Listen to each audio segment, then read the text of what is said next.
All right, guys. So we are going to do a talk on 10Ks tonight. So 10Ks, as you know, it's an annual report for public companies. It's one of the most important things for the investor. So this is actually right up my alley because I do this for a living as an auditor. And so I'm going to break down the 10Ks for you. So I'm going to share the slideshow so you guys can see. Okay. So what is a 10K? Like I was saying, it's a comprehensive report filed annually by a publicly traded company about its financial performance and is required by the US SEC. So think back to 2002 when Enron happened, a huge scandal, and the SEC came to play. They were basically saying at that point, there was fraud, there was allegations all over the board. We need people in place, such as myself as an auditor, to make sure that these companies are telling the truth, to keep it very, very high level and simple. And so this was a thing before, but they really cracked down in 2002 to make sure that this was going to happen. And, people were in place to keep these companies in check, essentially, because there's a lot of manipulation you can do with the earnings and financials that is very easy to do. So we're kind of in place to do this. So like I said, 10K is an annual report. It's audited. So therefore, like, you have an auditor such as Deloitte or one of the big four companies. I work at Deloitte personally. These companies will go in there and audit the financial statements. We'll make sure all the footnotes are aligned. Everything is accurate and complete is essentially what we're saying. We're saying there's not an absolute assurance that everything's, but there's a reasonable assurance that everything's okay. So always proceed with caution that, there are things that just because it's been audited does not mean it's 100% accurate. Now, with that being said, it's very rare where there's something that goes undetected with an audit. So we drill down pretty detailed in these 10Ks, and we help the company. So the company actually issues the 10K for themselves as the annual report, but the auditors has a huge role in this. We're not only auditing it, but we're helping put together these financial statements and this whole entire annual report for the investors so that you guys are able to use it for your analysis when it comes to investing. So the key parts are, about the company. The financial statements are obviously a huge piece. That's all the numbers. Management discussion and company required disclosures. So we'll talk about a little bit of each one. Financial statements, like I said, we're talking about the balance sheet, the income statement, all that kind of stuff. Management discussion is really interesting because that's going to get into a detail of like what's going on with the company, what should the investor know, any upcoming, things that might be very important to know. The company required disclosures are things, let's say like an accounting change, the way they account for something. Now the earnings might look a little different because of that, stuff like that. So I'm going to show you guys actually how to look up the 10K for a company that you're interested in. So like, let's say you want to go search Apple. You're like really, really curious. Hey, I want to go check out the Apple 10K. So I'm going to walk through this process of how you would actually go about doing this. So step one, you go to sec.gov. Step two, you would go to filings and then hit the drop down and hit company filing search. And for those listening after the fact, I'm going to go through these slow just so that people can follow these steps. Step three, it's going to take you to the screen and you're going to type in the ticker symbol. So for example, Apple is AAPL. So you would just search AAPL. It would drop down and you would click on it. Then this screen is going to come up. This 10K box is going to be closed. So as you can see, you see 8K, you see 10K, you see proxy, ownership disclosures.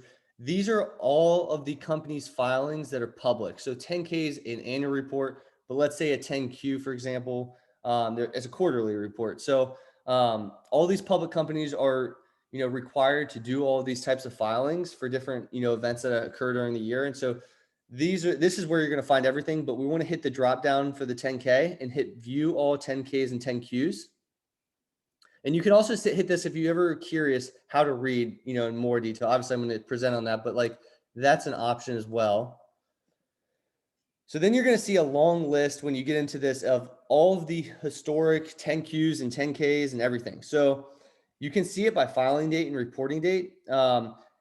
I didn't know this actually when I was looking this up, but Apple is I forget, we can look at the 10K in a second of the exact date, but it's basically a 9/30 year end. It says 9/26 because there's some language around the reason why it's 9/26 versus 9/30. Typically, you're going to see filing reporting dates of like 12/30. A lot of um, Chinese companies are going to be a 3/31 year end. So typically, it's on the quarter of when you're going to file. There's very few that are like 6/30, but most times you're going to see 12/31 and 9/30. Here and there, like Deloitte, for example, we actually ourselves have to file an annual report and we're the auditors, but we file 5/31, which is a little odd, but typically you're going to see pretty consistently 12/31. So that would basically be the amount, basically everything from 1/1/12/31 to 12/31, or sorry, 1/1 to 12/31. Yeah. And then basically for like a 9/30 year end, you would take from like October 1st to like 9/30. So here is the 10K. So we went through all that process. We clicked on the 10K. Now we actually have the annual report. So what do we do with this thing? This thing can be a beast, FYI. So like you guys could look at this thing and be overwhelmed, but I'm going to take you through the exact details of this report and like what you actually need to look at, because these reports can, vary from, let's say 40 pages for the average public company. I think this one's about 63, to I've worked on a few clients with like a Fifth Third Bank, a banking client that has about a 200-page annual report. So if you open this thing without having a clue what to do and how to read it, it's going to be mind-boggling and it's not even worth your time. So like it's good to know the highlight bullet points that you're actually going to use for it. So as you can see, for the fiscal year ended September 26, 2020, which is the filing date or reporting date, sorry. And they had some language when I was looking up exactly before, but like it said something like the third Friday in September or something like that. But that's why it's 9/26 versus 9/30. So how to analyze a company using a 10K. So here's the table of contents. So on page 2, the first page was like the logo and everything. This is the table of contents, and this is what you're going to be clicking on to kind of figure out, hey, what do I need to be looking at? So this is, as you can see, there are 4 parts to this. You have the first part up here, which is like discussion, legal stuff, risk factors about the business.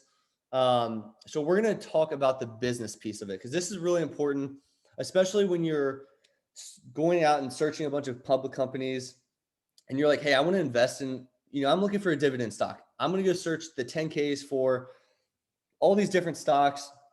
But before I even get into all this detail, I'm just going to look at the business. What does the business do?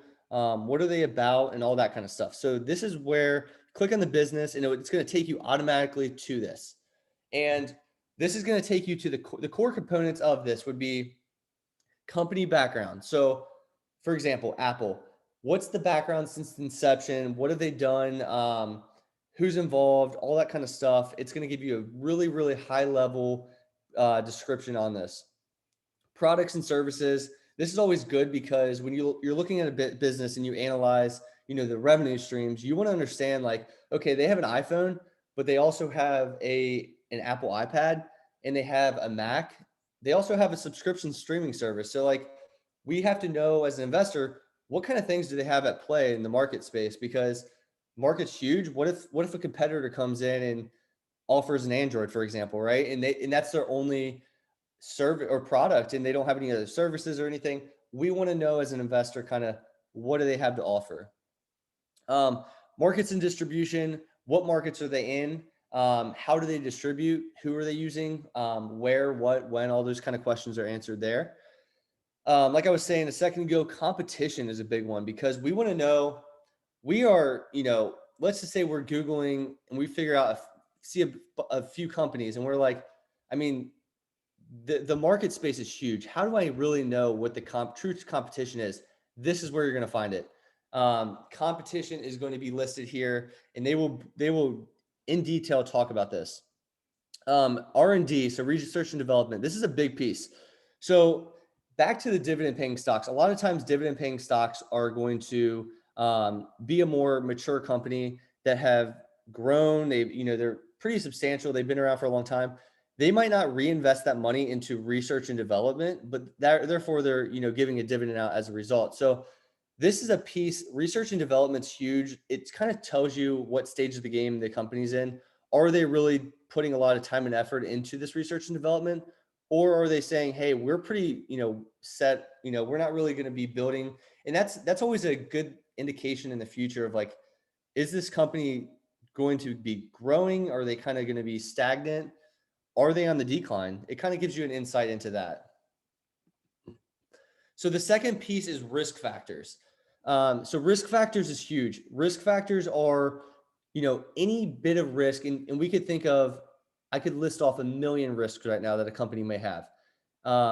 Most of the time, these are basic. These might be interest rate credit risk. These might be, competition risk for whatever reason. All sorts of risks. So these are examples. I actually pulled these from the actual 10K. So if you go to this section, it's going to have a bunch of lists and there's going to be words for days. And you're probably going to get bored and look the other way. So I pulled and extracted a few of these specific risks here. So this first one, I underlined COVID-19. So this, in a nutshell, is COVID-19. That's going to be pretty much in everybody's 10K risk factors right now because of everything going on. Every single report that I have filed as an audit client or as an auditor has had some sort of subsequent disclosure regarding COVID-19. So, and I'm in the private space for the most part. So private or public is always going to have something around COVID. But this is kind of the detail, if you want to read later, of what all they include for COVID-19. The other one I pulled was interesting. So the company's business and reputation may be impacted by information technology system failures or network disruptions. So this is an interesting one because when you're looking at risks, a lot of people don't understand truly what companies' risks are. And there might be a list of 25 to 30 risks, and this would be like one of them, right?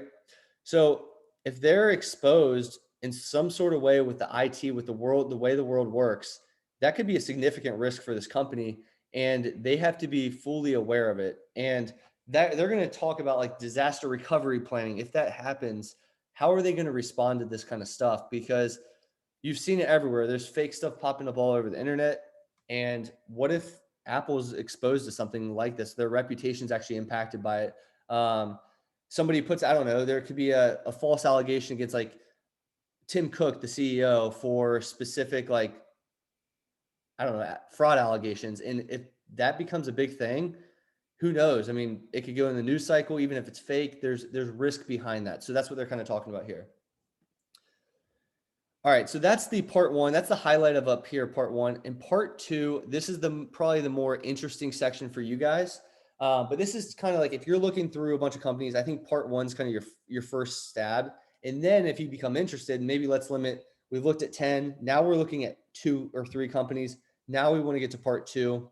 This is going to give us some good insight. So market for registrants, common equity, related stockholder matters, and issuer purchases of equity securities. So that's a big fancy, group of words. Essentially, this is what I want to highlight here. So if you click on that, you're going to see a little bit of information and then this. So this is the company's stock performance, which is an awesome benchmark because it benchmarks, as you can see here, it's a huge graph. It's going to talk a little bit about up here about it.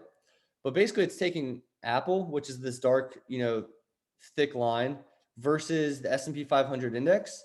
The S&P Information Technology Index, which is just the IT companies within the S&P 500. Those include about 27%, I think, currently of the S&P 500. And then you look at the Dow Jones. So you can actually see the comparison. Hey, if I own this stock from 2015 to 2020, this is how I would perform. And obviously, Apple has performed the highest versus that. So if you've owned Apple since 2015, you've outperformed the index essentially. But it's good. It's not everything here, but it's always nice to kind of see past performance. Obviously, that doesn't say, hey, in the future, it's going to be the same, but it's definitely a good measuring stick. All right. So management discussion and analysis of financial condition and results of operations.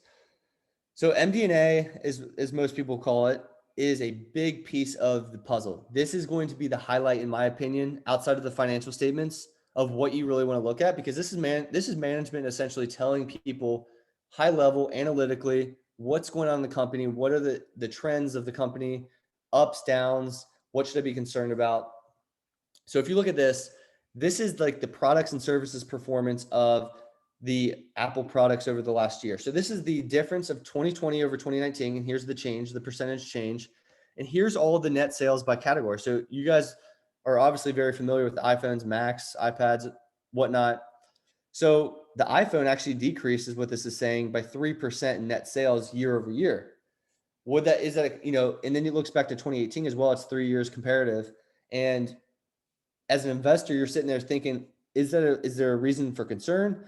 Now, just because it decreases doesn't mean there's a concern, but these are all pieces of the puzzle when you kind of make your assessment on this company is like, what's going on with sales overall? Total net sales was up 6% year over year, but from 2018 to 2019, it was 2% down actually. So is there something wrong? Is Apple trending in the wrong direction type of thing? Not making any of those conclusions, just kind of making you think about these kind of questions you might ask yourself. But you look at wearable home and accessories, that's up 25%, which is probably a little newer in the game, right? That's referring to like the Apple, the AirPods and stuff like that, versus the iPhone that's been around for a long time. So maybe it's kind of expected, right? But then you get down here and it actually tells you by like what's going on here, right? So we see the 3%, but now down here it says net sales decreased over year comparably, primarily due to the absence of the new iPhone models in the fourth quarter of 2020.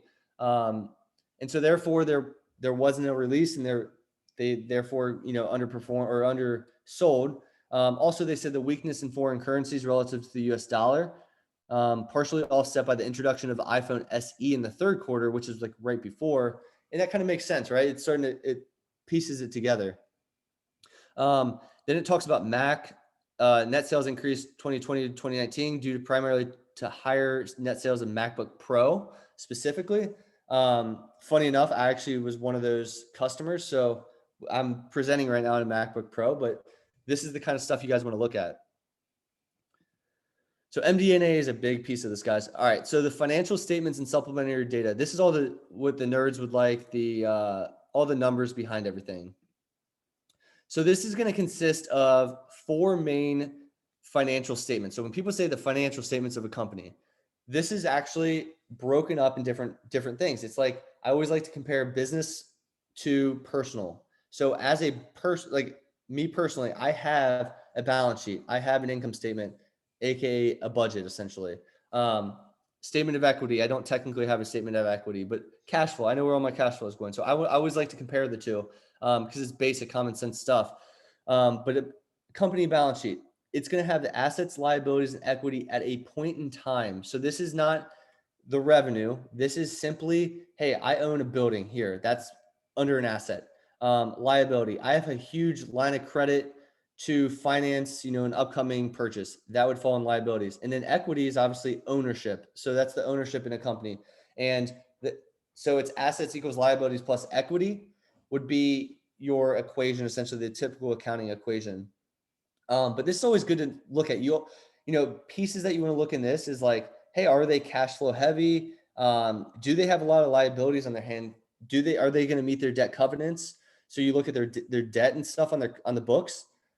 Well, what if they have a ton of debt and they don't have enough cash to kind of cover those liabilities in the upcoming future? Is that something to be concerned about? And then equity is the last piece. As you can see, that's kind of the other part of the equation here. Then you get into income statement. This is what you think of revenue minus expenses equals net income. And this is where you're going to see all sorts of income streams from all the various products, your expenses. But the difference between a liability and expense, and some people don't understand the difference, so I'm going to explain it, is the liability. Think, for example, a car liability. You owe, let's say, $10,000 on a car, but your monthly expense might be $300. So that's the difference between these two. Your car is the asset. Your car liability outstanding 10,000. Let's say it's worth 12,000. So 12,000 minus 10,000 is 2,000. So that's the equity missing piece. You would own 2,000. And then your revenue, you have no revenue from the car, but then your expense on the car is $300. So that's how these financial statements are working hand in hand together to kind of give you the full picture. Then the statement of equity, This is going to highlight this equity piece. It's going to report the changes in the company's equity, earned profits, dividends, inflow of equity, withdrawal of equity, and net loss. So if there's distributions, contributions into equity, let's say there's an investor, don't think Apple, just think general company. The company took a distribution and paid it out to, equity holders at the end of the year. They paid dividends to specific investors, or maybe they got a new equity partner. He bought in and he put, X% in, and that would be the inflow of equity essentially. So that's what the statement of equity is. It kind of gives you the highlight of the equity piece. And then the cash flow. The cash flow is very big. This is going to be broken down into 3 sections. So it's going to start off with net income plus depreciation. And then it's going to show you the 3 operating, financing, and investing activities so that you can know in their business the operating activities that occurred, all the cash flow ins and outs, any financing activities they have, any investing activities. And this is going to show specifically where the cash is going, the plus and minus of the cash. So a lot of investors love the cash flow because, they can, on an accrual basis, in short, that's just an accounting term. The income statement can be not manipulated, but definitely, I guess you could say people could look at it differently, right? And the numbers aren't always accurate based on the way their accounting is done. So the cash flow is kind of showing the true picture behind things. Do they actually have the money that they're talking about up here?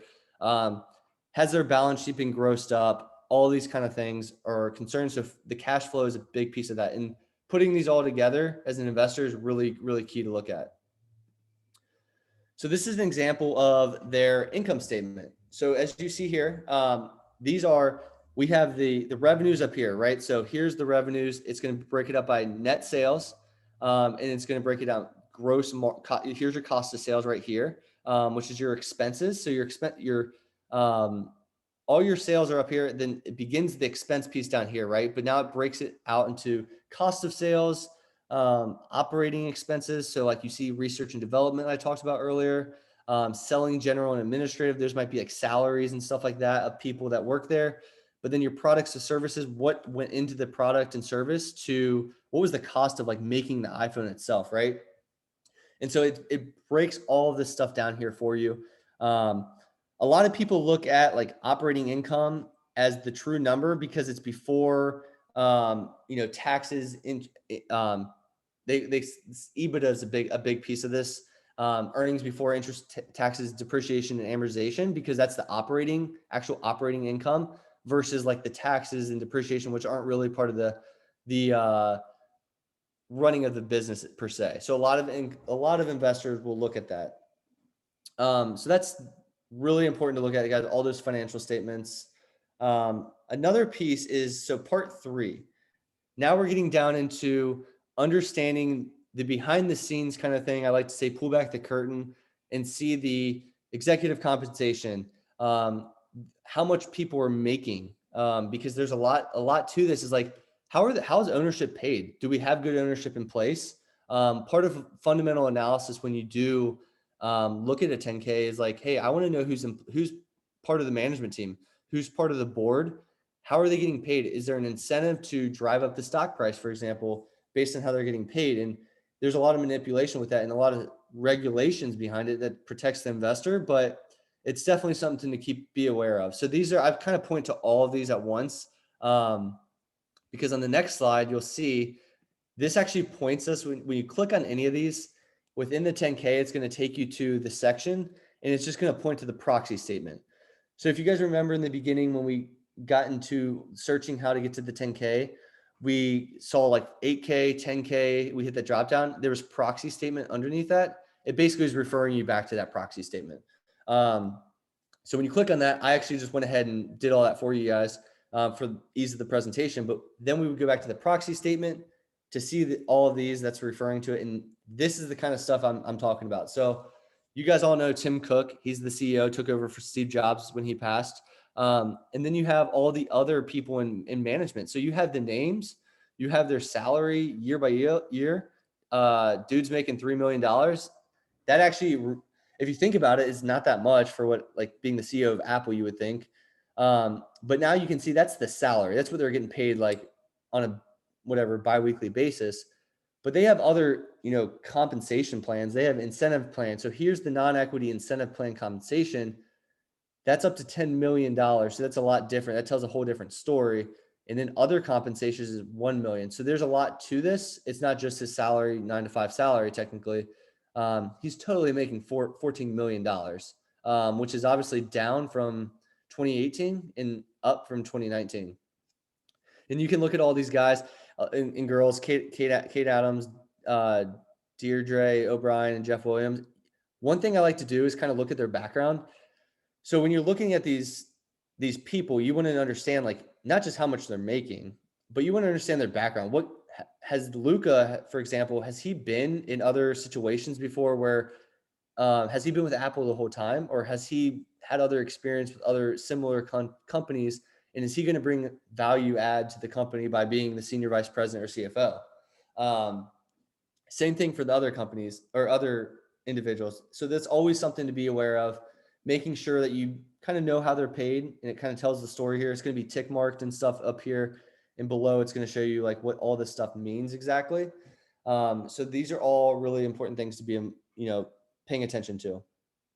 So that is my presentation in a nutshell, guys. That was definitely, 20, 30 minutes. So I'm going to leave the floor open for you guys to talk about different things. I wanted to show you one more thing before we get into questions, actually. So I want to show you how to like calculate, for example, these ratios we always talk about. So I have this pulled up, trying to move this. Okay. So for example, I actually have the real 10K up. I put it up so I can go to like the individual section. So if you're an investor and you're like, hey, I want to know the PE ratio, for example, of Apple. Well, how do you calculate the PE ratio? Because there's all these ratios. There's a million different ratios to calculate. Before you go spend all this time, realize a lot of these like Yahoo Finances has this information extracted from these 10Ks. So the investor doesn't actually have to go in and calculate themselves. But if you're curious, all you got to do, like for example, PE ratio is stock price divided by EPS, earnings per share. So if you're like, hey, I want to do this, you're going to go to financial statements and supplementary data. We would go to the income statement, which would be statement of operations or comprehensive income. Sorry, not comprehensive, right here. Statements of operations. You're going to see the EPS already calculated for you, basic and diluted, right? So you're going to use the basic number. You're going to see this 331. So September 26, it was 331. You're going to go to Google. You're going to find the stock price. You would take 121 divided by, so 121 I'm doing this on my phone just so I get the right numbers, divided by 3.31, and you're going to get a PE ratio of 36. Now, if you look at Apple stock down here, PE ratio is at 32 because it's the PE ratio, this is at a point in time. So clearly at 930, at 926, whatever the Apple stock was divided by this 331 would be your actual PE ratio. So you have to look at it at that point in time, but as you can see, it's very close. So it's 32. But this is kind of like what I'm referring to when I say a lot of these ratios are calculated. So like dividend yield here is calculated, market cap, 2.03 trillion. You don't even have to kind of do all these calculations, but just to kind of give you an idea of how you do these, that's kind of what you would do. You would look through these financial statements. Another good one I think is really cool to look at is, let's see what products of total net sales versus services. So you can kind of see the breakdown, right? And then I would look at year over year. So like 213 divided by 260. So in 2019, products made up 81% or 82% of total sales. And that means services were only, the other 18%. So 82 and 18, but then you get in this year, 220 divided by 274, okay, 80%. So products actually decreased by about 1 to 2% as a total of net sales. So those are kind of calculations you can kind of look at as you're looking through here. And there's literally zillions and zillions of calculations to look at. And that's why when I look at a company, I look more fundamentally. PE ratio is a fundamental analysis versus it's not really technical. You're not looking at charts necessarily when you're looking at these. So it's still fundamental, but I also look at just the common sense I'm a common sense investor. I don't get too dug up into these details. I might look at it, I might analyze it, but I'm not like, oh, it decreased by 5%. Oh, I shouldn't be investing in type of thing like that. So I like to keep that into perspective as like, hey, is management in place? Are they investing into their business, research and development good? Is Tim Cook a solid CEO? He's proven to be a solid CEO, stuff like that, common sense. And those were a lot of the things that we've talked about throughout this thing is like up here. I'm trying to find it real fast. So yeah, like all of these in the table of contents, like director's compensation, just common sense stuff. But that's my presentation, guys. That's really all I have. I hope I went into great detail of the 10K itself. Of course, you could go here and go through the steps and look at every single area, but it's just not worth your time, to be honest. So I like to highlight what actually matters, and we touched on all that kind of stuff. So I'm going to look for questions in the chat box and see if anybody has. Looks like there's a few in here. Okay, so are all 10Ks listed the same? So we can look at section 11A, section 2568. Yes, in general. So not necessarily. Like there might have, like for the most part, you're going to see business risk factors. All of these are going to be pretty solid across the board. But like within, there might be different sections. So like as you're looking throughout these, like Apple's going to look a lot different than like Fifth Third Bank, whatever. Because the company's a lot different. So there might be more analysis on banking products, or, in this example, like the iPhone might go into more detail, but in general, like the same table of contents is going to follow, the same order essentially. So you're going to be able to like pinpoint different things. I'm going to open up. There's only one. There looked like there's only one question in the chat box. So I want to open it up for you guys to unmute your mic and ask me questions if you want, because I have 30 minutes to make sure your guys' answers are all covered. Hey, Brenda, I have a question for you. Yeah, go for it. If you can scroll back to the main page for a minute. This table of contents? Yeah, looking at item 3, legal proceedings. Does every section have it? And if so, what are the key components to look for on that? Yeah, so okay, so I can tell you from an audit perspective. So if you just click, the nice thing, it's click to go. So it will tell you exactly where this is all at. This is a pretty small section, and it looks like Apple's, okay, so it's going to point you to part 2, item 8 of this form 10K, and notes to consolidated note 10, essentially. So what this really means, I'm seeing it from my audit perspective because I put these together, is we send out as an auditor a legal confirm to the specific legal entities that back Apple, essentially. And we say, hey, we usually use like the 2 weeks before up to the audit report date, the reporting date that they list on here. What are all the legal outstanding items that we need to know about as auditors? And so what we do is we look at those and we say, okay, there's, let's say, a list of 10. We have what's called a materiality on these. So we as an auditor calculate materiality based on like a benchmark, essentially. So like, for example, like assets could be one for like a real estate holding company. We base on the assets, right? And there's a percentage based on the assets, essentially getting back to our number, saying, hey, anything below this amount, we're okay with. Anything above this amount, we need to kind of look and pry into. So maybe Apple, we might use revenue as a benchmark.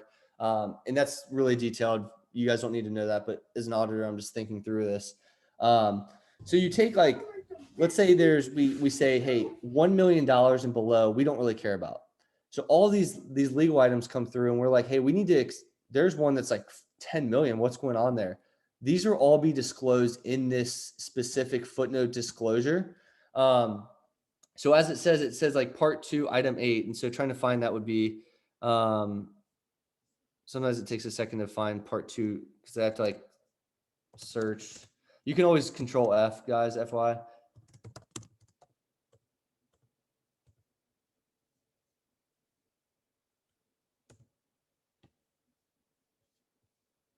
So I think this is it. Following.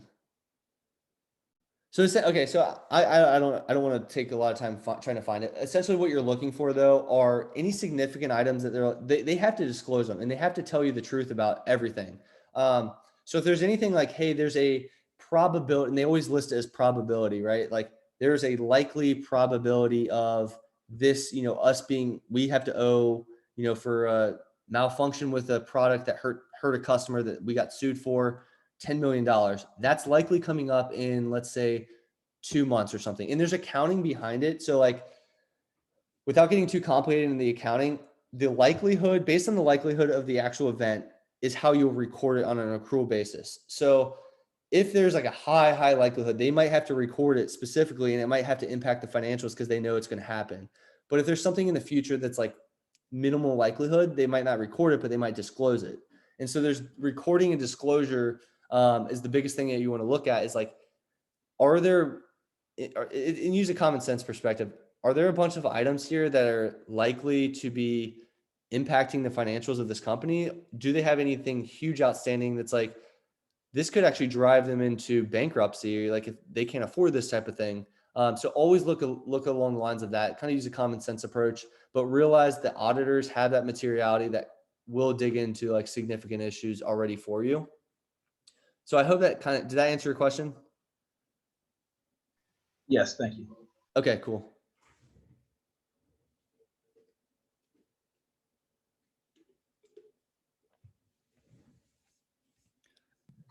I have a question. Go for it. So essentially, the things that you're, I guess, saying are more so for the stocks that we may look into for long term, not necessarily like swing trade stocks or option stocks, correct?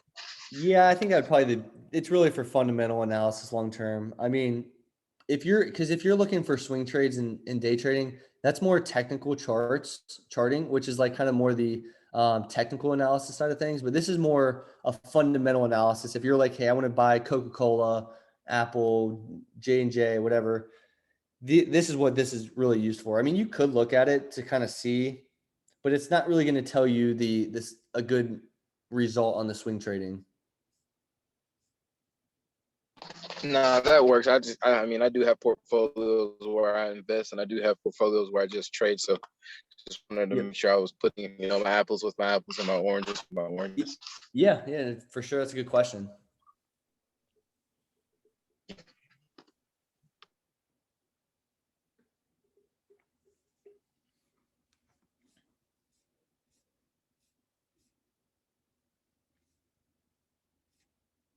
Here's all the risk factors, guys. I'm scrolling through right now. Let's see how many there are. There's a ton. That's why you can get bogged down in these words so much. It's like you got to look at this stuff high level, or there's no way anybody's reading this whole thing. But it's really the 10K is built, and all these financial statements or reports are built for the investor to protect them, to know that the auditor's done their due diligence and made sure that everything's in line at least. They have 147,000 full-time employees as of September 26, stuff like that, business seasonality. I mean, you can literally scroll through this for days, but again, open for any questions you guys have.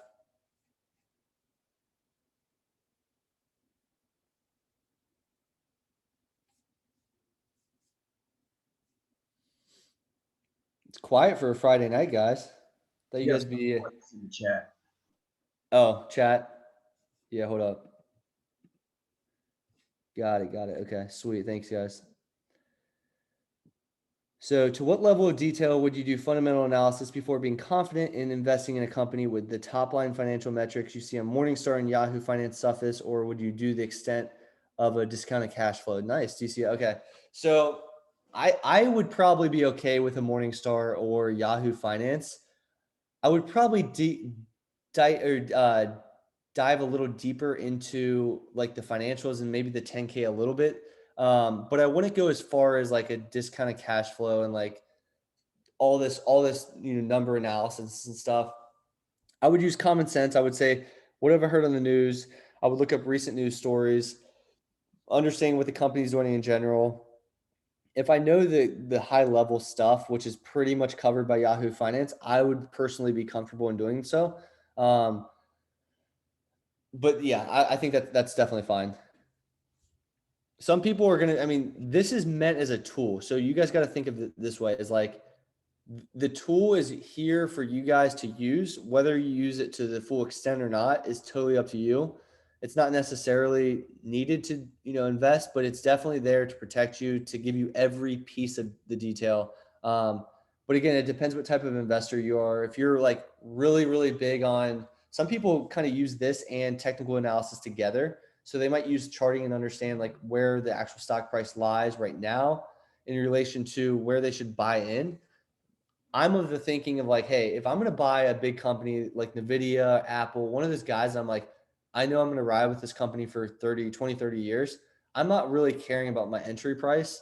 I just want to get in. Like, I just want to be in the market. If I buy at the top per se, it's going to rebound and it's going to go way past the top in 10 years. So, always think like technical analysis isn't needed when you're looking at a long-term play. If you're looking at a short-term play, day trading or swing trading, technical analysis is going to play a huge factor into that. But if not, you'll be totally fine. On the results of operations table, what is the cost of revenue? So the results of operations. So essentially cost of revenue guy, or cost of operating, or the operating cost essentially, or what the cost of making that product that generated that revenue type of thing. So you guys got to, like I was breaking down the cost of sales and stuff. So it would have product, service of the net sales, and it would show the cost of making those. And so that's what that is. To what level of detail? Oh, I just saw that question. It came through twice. How long would it take for the average investor to review the 10K, or better yet, how long should we allot to review it? That's open to interpretation, because like I said, you could literally get in here and say, hey, I'm going to check out a few facts. I want to go to this management discussion, see what's the latest. Here's fiscal year highlights. Maybe I'm bigger and I'm kind of a conservative guy. So I want to look at the legal proceedings. Is there any big things that are going to scare me away from this company? Stuff like that. Or let's look at the financial statements and see in general, are they making a lot of money? So we can look at all these financial statements right here. And then here's notes to consolidated financial statements. And that's going to be like, so within above, when you're looking at all the financials, there are notes, or basically a paragraph explaining different areas. So we put like today, that's what I did pretty much all day from my 9 to 5 was I was reporting on a private company. And so I was tying out their footnotes. They provided me these footnotes down here. I was going through them. I was making sure all these numbers agreed to their financials above, because a lot of times down here, they'll put different things in here. Like here's the recently adopted accounting pronouncements for leases and hedging, ASC 842, for example. Yeah, 842. A lot of companies have adopted revenue 606. You'll see different accounting things that you guys probably don't need to know about. But like in general to that question, I would say no more than an hour. But I also think you don't just jump into a company a lot of times right away. I think it's not just like a day and a specific time. It's kind of, bits and pieces. You pick up, a book here and there and type of read it. Same thing with the 10K. Give it a couple weeks. Like don't jump on any long-term play right away. Like make sure you're comfortable with it.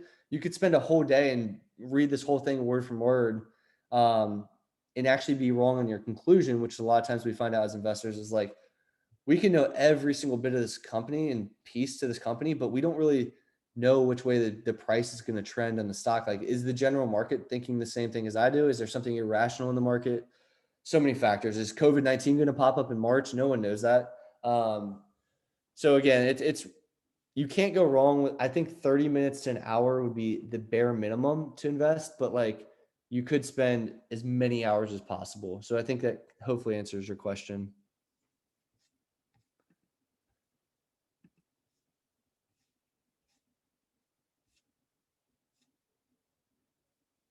And here's how they calculate EPS, guys, FYI.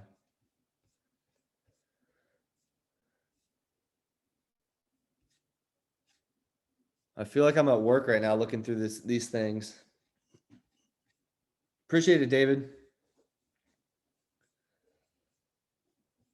Guys, I'm open for questions for at least 15 more minutes if you guys want. I mean, I'm not going to make it go to 9:30, but if you guys want it to go to 9:30, I'm here all night. Here's a good one, Eduardo. Okay, so in your opinion, what are the most robust metrics ratios you use to determine whether a company is worth investing in? Can you also provide context about how context of the numbers would differ from SAS company versus retail, for example? Great question. Okay, so when you're looking at different ratios, I'm not a big ratio guy, but you might want to look at like things like PE ratio, like I mentioned, like I showed you calculating, maybe price to sale ratio, debt to income's a big one because like the ratios that you're looking at, like I said, there could be a million, but like I think debt to income's a big one because like I like to know, I'm very conservative. If you guys have been following me, I hate debt in general. So like when I see a company, I think PayPal, for example, doesn't have any debt on their books. So like I always like to understand that. Are they highly leveraged? I like a company that's not highly leveraged. So EPS, like price to sales, debt to equity is a good one. Return on equity. And so those are like the main ones. Maybe like a working capital ratio where you're looking at the current assets and current liabilities type of things. What's coming due versus like long-term liabilities. So against companies in different industries, though, that's something to be aware of because if you're looking at like Apple and then you're looking at like a real estate company, well, they're not in the same industry at all. So their PE ratio, their price to sales ratio, and all these ratios might differ. They might be the same, but they're not very useful if you're comparing two different types of companies, right? And so like there's a certain extent of the going into great detail of the ratios and different, metrics when you're comparing two companies. If I was comparing a company of, let's say, a real estate company versus a like Apple, for example, I might look at like the management and leadership in the company. I might look at like things like that. Like, are they operating in their independent industries? Are they operating versus their competitors really well? So like, it might not be Apple versus real estate company, for example, but it might be Apple versus competitors versus real estate company versus their competitors. How are they performing in their industries? And then making a determining, decision on that versus just like specifically comparing the two companies side by side because that doesn't always technically work. Like for I'm in since I'm in audit, I work for Deloitte. I've probably hit 30, 40 different types of industries. And like, I've done banking, I've done financial services, I'm on a real estate client right now, manufacturing, construction, literally all of those. And like, if I were to go take the 10Ks of all those companies and compare them all to each other, I'm going to get all these differing ratios. That's not really going to be comparable for investing purposes. So that's always something to note is I like to compare in their industry versus industry essentially and how they stack up.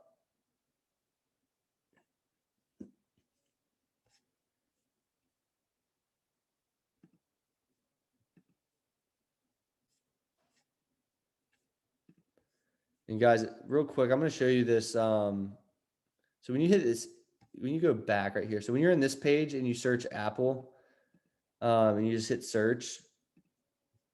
Oh shoot, sorry. Okay, so when you hit search and we were back in this is where that proxy statement was. Like the 10K was referring to proxy statement. So like here is like where you like basically click on this, essentially the same thing. And this, I've already clicked on it. This is where I got that screenshot from is I went down here and looked into that specific thing. I can see exactly where I clicked is summary compensation. So this is going to have a ton of cool detail as well. Like, I think I just saw yeah. This is going to have a ton of cool detail as well. Proxy statements are always awesome. So DDOGs, and they reference I was referenced DDOG. Who's DDOG again? I should know that because I see that ticker all the time. Oh, Datadog, yeah. Yeah, they reference proxy. A lot of the financials, honestly, it's kind of funny. Like I feel like we reference a lot of the same stuff often. Like we'll say, especially even in our work papers that we do to test, like when we go through actually, I'm going to give you guys some good insight into actually what I do to kind of show you like as an auditor, like what exactly like is going on? Like, what are we doing on our end? So like, if I go to like this, the financial statement into, trying to get to the top, hold on. All right, I'll just scroll. So if I'm going to the financial statement line, I'm basically what we're doing as an auditor is saying, okay, so we go to the financial statements, let's say the balance sheet. So we're looking at like cash. So what we do is essentially we take this cash line item and we see this $38 million. So we say, okay, how are we going to test cash? Personally, as an auditor, we send confirmations to the bank. Not to go into great detail of every single audit procedure we do, but like, this is what we do. We look at line item by line item. We say, what are the risks associated with this account? What are the procedures based on this risk that we should do in order to obtain reasonable assurance that this account is accurate, complete and accurate is essentially what we say in the report. And so we'll get the bank balance. So there'll be a bank balance as of 12/31 or whatever. And there might be some outstanding checks or deposits in transit is what they call them. So either basically money going in or out that's on the date of filing. So we take the bank balance, we confirm it, but then they have a GL balance. So like the general ledger balance, which is actually like what's shown here. So what we do, we confirm the balance over here, and then we have all this activity in the middle, which is like deposits in transit and outstanding checks. And then we get to this 38,000 or 38 million. So we confirm this balance. So we've tested that, right? We've gone to a third party source and we've actually said, hey, we agree with this balance. The bank actually says like Fifth Third or PNC says this is right. Then to test these outstanding checks, we actually get the listing. We actually obtain a copy of those checks. So we make a sample size based on materiality. We say, hey, we're going to select 5 checks from this listing. And we want to make sure that these are appropriately on this listing and they should be on this outstanding check listing. And then we'll actually get a copy and then document and stuff like that. That's how we test each one of these line items as an auditor. So like we go into great detail into like marketable securities, accounts receivable. We might even say, hey, for this is a bad example for like inventory because we always would test inventory, but like vendor non-trade receivables. What if this is a really small amount? Like, you know, in relation to our material, let's say our materiality is like $1 million and this is like 900,000. We're going to say, oh, we're going to scope that out, is what they say. So we'll scope that out and say, okay, we don't need to test that because it's such a small balance. It's not going to have a material impact on the financial statements. And so we'll be fine. But we go down these lines on the income statement, on the balance sheet. We test the cash flow. We test all of these financial statements. And then we go to the footnotes. Like I was saying, that's literally what I was doing today for work.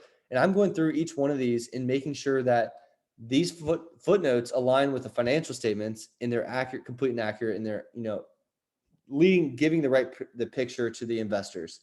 We often say, like, when we calculate materiality, who are the intended recipients for this, and why are we calculating materiality, you know, with revenue versus assets and stuff based like that, or equity or something like that. We'll give a whole reasoning as to why we're doing that. And then we'll say, this is for the investors and this is for the banks or something. A lot of times banks for private companies require like the company's audited financial statements for like loans and stuff. So we'll say like who these are for. So that's to give you guys an insight. A lot of people think I do taxes and I specialize in taxes. This is what I specialize in. The audits, I say audit and people don't understand it. This is specifically the 10k's, the 10q's, in auditing these companies, the Fortune 500 companies I do on a daily basis. How often are checks and balances found to be inaccurate? Would not that be a SEC violation? Can you explain, can you kind of go into more detail of checks and balances found to be inaccurate? Like what I think you mean is like the audit, like, so if we find like errors because it happens all the time, right? There might be a past adjustment where the company has to, balance sheet discrepancies. Yeah. So when you say balance sheet discrepancies, are you referring to like an inaccurate number? Because when you're looking at like, for example, like a lot of times, a lot of times when we look at like, for example, I can't tell you who my client is, but like I can tell you today, we were looking at cash, and we were testing cash, which is the staff area. And we looked at it and we said, you know, these balances, we confirmed them, but this outstanding check listing is not getting us back to the GL balance. So what's going on here? So there's things like that all the time that you kind of figure out throughout the audit. A lot of times it's just a miscommunication or the auditor isn't understanding what the client's trying to do with their work. but most oftentimes you're not going to find an error. We're more kind of we are the check and balance for the company financial statements. So like the company is ideally supposed to do this whole report. They're supposed to obviously do the correct accounting and the correct reporting throughout the year. And then on this report, they got to go in there and say, hey, we had, $57 million in net income here. We just make sure that that's accurate. So if it's not accurate, that's one thing. We will report that. So we'll actually put in the report, we'll say, hey, X, Y, and Z is wrong or incorrect, or the company passed this disclosure. They forgot to put this one in. There's all sorts of like documenting along the lines of that. But I would say how often, very, very minimal. Companies know that the big four, audit, Deloitte, KPMG.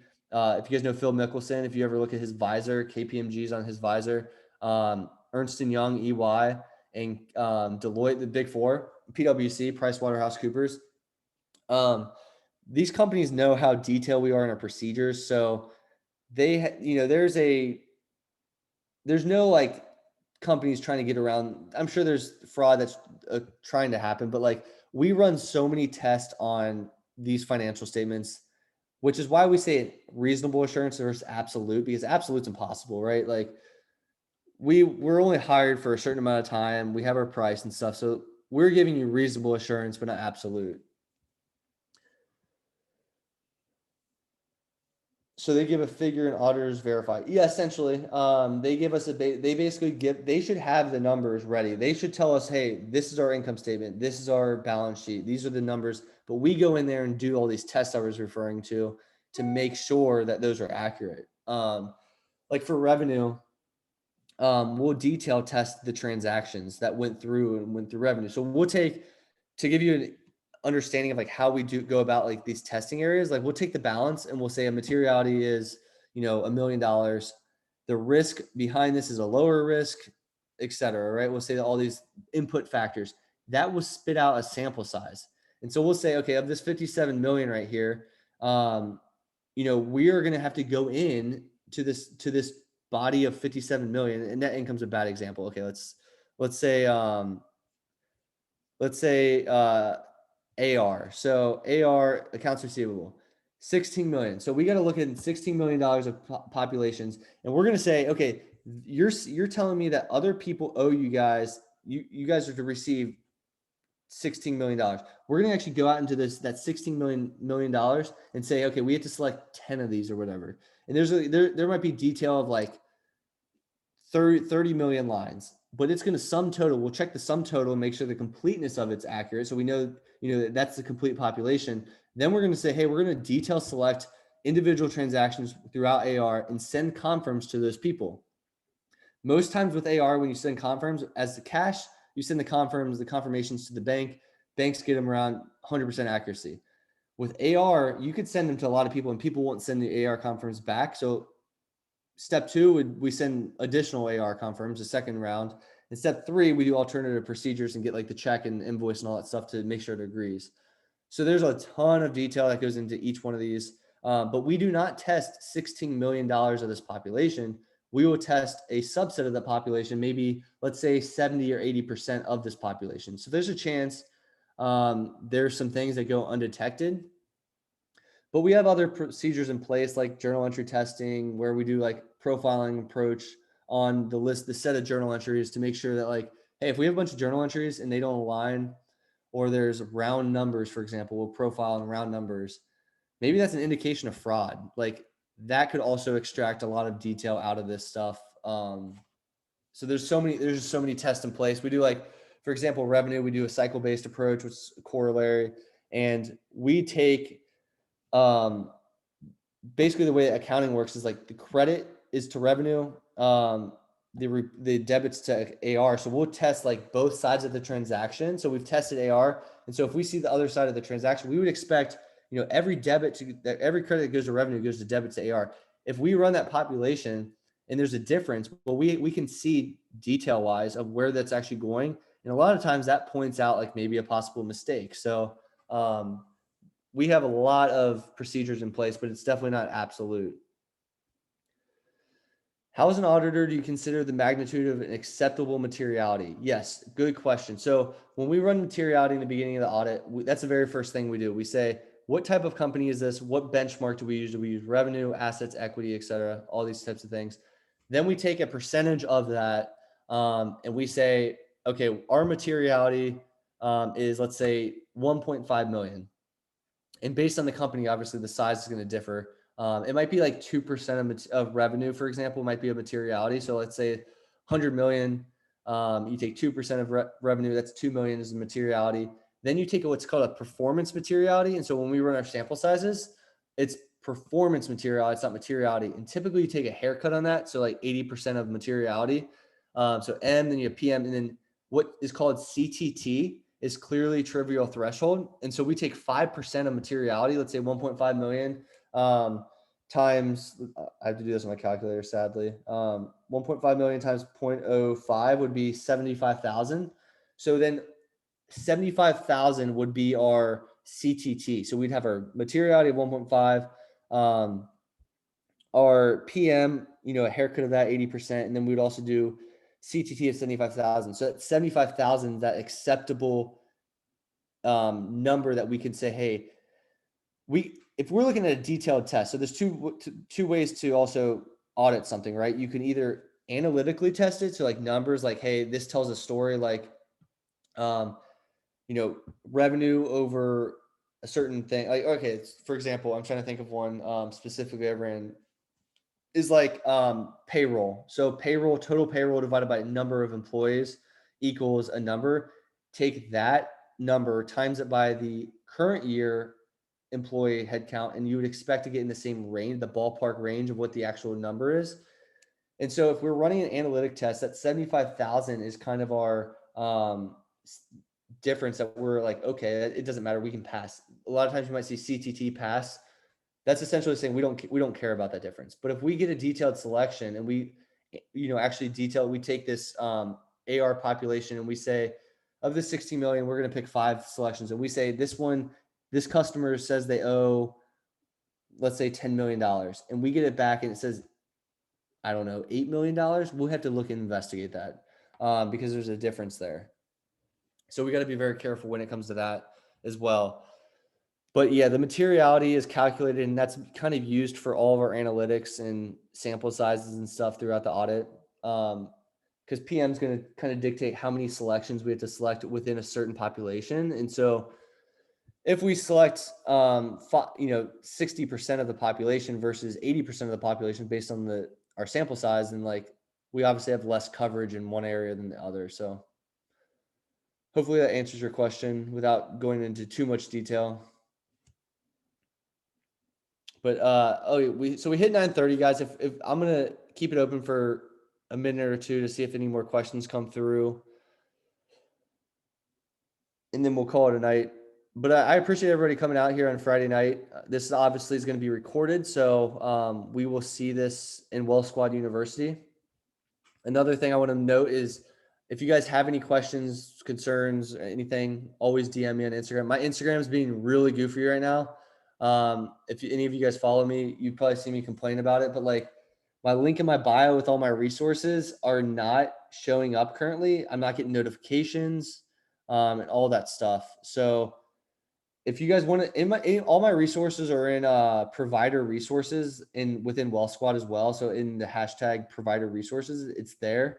But like my Instagram is really goofy, but you guys can DM me. I get back to everybody. So I'll try to respond, assuming I get it. Instagram's hiding my notification, so I might not even get it. But hopefully that fixed here soon. Oh, sweet, Eduardo. Yeah. So yeah, it looks like Eduardo's using my budget tool. I have a free budget tool that's in the provider resources. It's just free. That's an awesome tool to use to get you guys started. If you guys have any questions on that, just let me know. I'm working on a budget course this weekend for you guys. I also have an investing course in the near time future. I have my investing book already, but I'm looking for an actual course I'm going to drop probably at 100,000 followers, a budget course at 50,000. So stay with me. I'm working like right now as an auditor. We're working like 7 a.m. to 11 p.m. every single day. And so it's a lot. And then on Saturdays, we work full Saturdays too, essentially. So I'm doing everything in my power to stay active on social media and Wealth Squad. I hope I'm doing a good job of it, but always come to me with questions, guys. It looks like that's all the questions we have, though. So I want to say thank you, everybody, for showing up tonight. Good presentation. Good chatting with you guys, and have a good weekend.